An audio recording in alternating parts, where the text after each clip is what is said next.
Hi, Darshan. Welcome. And thank you so much for coming on the Enabled by Ethos Capital podcast. Thank you. Good to be here, Sally. First of all, we'd really love to get to know about your background. I've seen that, you've been a developer, you've been a systems engineer, and now you are a founder and CTO. So, how has that experience been for you?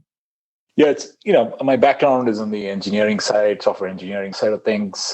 Worked for a lot of startups and a lot of enterprise, companies in the past. Then founded Qwinix Technologies, which was a services-based company, and did a lot of work there for a lot of, again, startups and enterprise customers to kind of build and transform their software and applications to kind of leverage cloud, right? So I founded that company and ran that for 6+ years as a CEO of that company, and then merged with Cloudbakers, and now in my new role, we rebranded the company as 66degrees after the merger. I'm taken over as the CTO of this combined entity. Fantastic. All right. Well, that's an incredibly rich story from all the way from a developer all the way to CTO. Could you talk about some of the challenges and sort of achievements you had along the way? Yeah, so I think, since I have I'm from the engineering background, when I did start the company, I obviously didn't have a whole lot of business knowledge, so had to kind of learn along the way, and, a lot of challenges and a lot of, I would say, mistakes that we did as we grew the company. And I still today, remember all those mistakes, because those are the mistakes that actually taught us and helped us grow as a company, and in me as an individual as well.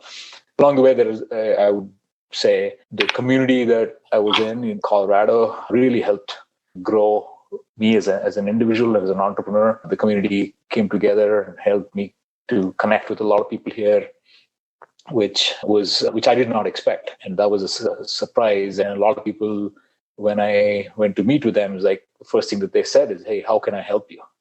Yeah. Which was very warming for me. And then that stayed with me.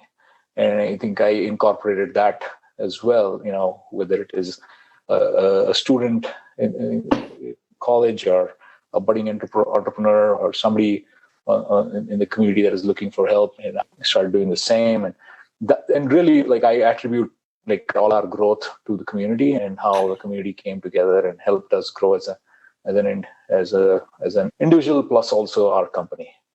Fantastic. Could you also tell us a little bit about your current company? What does it do, and sort of a little bit of maybe a briefer on the industry, because some of our listeners may not be familiar. Yeah. So our current company is called 66degrees. We are premier cloud, Google Cloud partner. So what that means is we actually work with Google very closely and help customers transform their businesses using Google Cloud.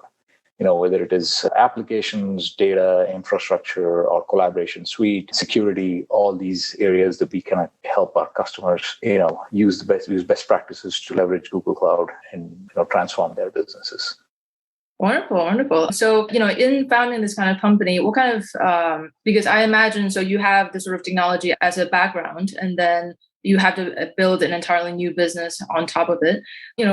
What were the big challenges there in sort of building this company from scratch? I think a couple of ones is, relationships, right? So the first one is hey, how do you go approach a customer, right? So I'm an engineer, so I just needed hey, show me a problem, I'll solve it, and I'm gone, right? That's kind of the mindset. But you have to change that, the way how you approach, how do you approach a customer? How does marketing work? How does sales work? Solving problem when you're building the business. The first thing is, what should you say and what we should not say? So kind of learning that on the job, I think that was challenging, but also interesting for me. The more I dove into that, the more curious I got and kind of started to learn from a lot of people. Like I said, along the way, a lot of mentors helped me to do things better and still help me in a lot of ways. I think the challenges are obviously then the financial discipline, right? You needed that financial discipline to be good at business. So those are some things that I was not really good at. I mean, very honest, I had to learn along the way. Some of the key people kind of helped us through that as well. And, hiring is a big challenge. You're a company, small company. How do you convince people to come work with you?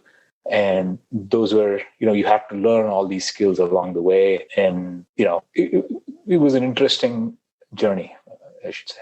Yeah, definitely sounds like it. That's one thing about hiring. That's one thing that I really am interested in. For any small company or a startup that's just starting out, it might be like a challenge for the founders or the founding team to convince new joiners to sign up. So, what was your sort of rallying call for people who are, just thinking about joining? Yeah, I think, we were trying to kind of focus on specific areas of services that we offer to our customers. And those were like, hey, next-gen solutions, next-gen applications using new technologies and things like that. So that's what we really leveraged to talk to people. It's like, hey, come join us. We could be working on some cool stuff, right? So that's what we talked about. And obviously, in the recent past, working on Google tools and working with Google on a lot of those solutions that we were talking about building for our customers was also helpful. Wonderful. Fantastic. All right. With that, I am kind of going to veer off to my second question, which is the namesake of this podcast, tech-enablement. How has tech driven value for both your life and that of your company? So for your personal life, that might be your choice of profession. And for your company, obviously, it's a tech company. So how have you seen, for example, Google Cloud drive value for your clients? Yeah, I think, the thing is, especially in the recent past, and, data is a big piece. And Google's really good at that. And the services that they offer, the tools that they offer, and how we help our customers leverage those services to make, use the data effectively, right? A lot of people are creating data. A lot of companies are creating data. And they are trying to figure out how to make business sense out of it, how to get value out of the data that they're collecting, right? So we were able to kind of go in and help a lot of customers through that whole process. And through that process also, kind of eat your own dog food, right? So we internally started to leverage that. And then how should we start looking at data and while we're running the business and things like that. So those are definitely some lessons that, that I have learned, and how technology has really helped shape the way that I think, and how data has actually helped shape our business, plus also our customers' business. Fantastic. Wow. That's certainly a great rally call for anyone who might be considering the business. So in terms of, because I imagine Google Cloud is for your clients, everyone has a different adoption schedule, let's call it. So, what are some sort of surprises for your clients or for your company where, for them, they didn't really expect your company to solve a problem a certain way, and why did that really stay with them? Yeah, I think, there are a couple of customers that they were trying to solve some, for example, we were focused on edge computing based solutions. A lot of customers the industry as a whole is obviously edge computing has existed, but it's coming to the forefront in the recent past again. And that's been one area where we had focused on, and our customers are rethinking on how to leverage that. And that's one area where we have been really good at, and where we have been able to help our customers, which was a surprise for our customers, that we were able to kind of bring in a lot of those expertise, which they did not expect. And that was a surprise. And through that, we've learned a ton, and we are working very closely with a lot of key customers to kind of deploy these solutions on the edge and beyond. Absolutely. Wow. That's fantastic. So in the past, your company has gone through a merger period, and this is where sort of eSlows Capital came into view. How did you come into contact with eSlows, and how did eSlows, sort of support your team throughout this period? Yeah, eSlows Capital, we started talking to Emmanuel and Anthony, maybe early last year. I think it all happened through LinkedIn. So Emmanuel hit me up on LinkedIn and said, hey, can you talk? I said, all right, let's just get on a call and chat. And next thing you know, we're having conversations about how they can help, bring companies together, and, rest is history. So we all came together and we had a transaction, and we're scaling up the organization. So it's been a phenomenal experience, and, both Emmanuel and Anthony. And I think what resonated with me was Emmanuel's, community focus, and how actually invest in community and helps build the community, and Anthony's vast experience and history that he brings to the table. So those were key things that really resonated with me. Fantastic. Awesome. So I think in terms of tech trends, this is something that everyone must want to pick your brain about. So, in your current space, what are some exciting trends that you see sort of in your vertical and the greater tech world? It could be maybe better, faster cloud adoption or something else. Yeah, I think, as we all know, I think with the first few things, like COVID has accelerated that whole cloud adoption, right? In the last 2-3 years, that every customer is actually looking to see how they can transform their businesses, which is one trend that's going to continue to happen. The second one is like data. There's more data that is getting created. How can every company's out there trying to figure out how they can be a software company, and no matter what business they are in. So that's the trend that we'll continue to see happen across all areas. All kinds of business verticals. And data is the other one that is going to be there. Data, and on top of that, machine learning and analytics and AI is going to be, I think those are common themes that everybody's seeing.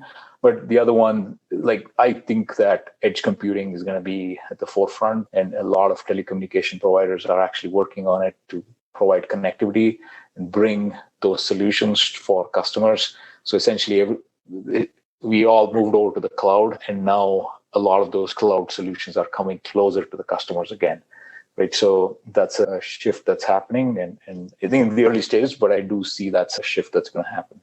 Fantastic. Wonderful. Certainly with your company, that's leading the forefront.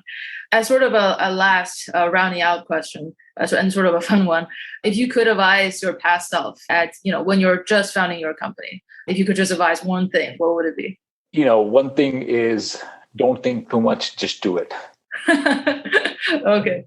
I think we all try to over-index on hey, does it work? Does it not work? Should we try it? And I have my own share of kind of mistakes in that sense. And it's easier said than done, but I think there is no greater progress that you can make other than going and doing it and getting validation, no matter what you do. Fantastic. All right. Well, this has been an absolutely fantastic conversation. And in the future, we would really love to, have more of these fantastic conversations to look forward to. So, thanks so much, Darshan, and have a wonderful weekend. Thank you, and I appreciate you giving me the opportunity to come on.